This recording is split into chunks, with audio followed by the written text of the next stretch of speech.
ஆயுர்வேதம் ஒரு பொக்கிஷம், நம் ஆயுள் நீட்டக்கும் அற்புதம். டாக்டர் ஸ்ரீவர்மாஸ்.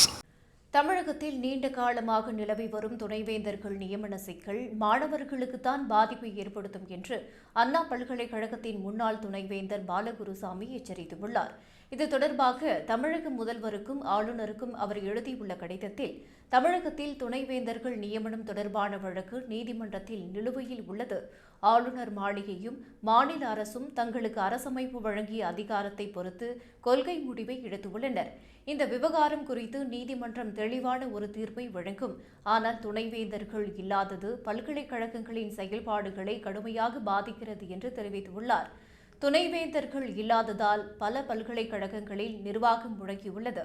முடிவுகள் எடுப்பதில் தாமதம் ஏற்படுகிறது. ஆள் சேர்ப்பு தடைப்பட்டு உள்ளது.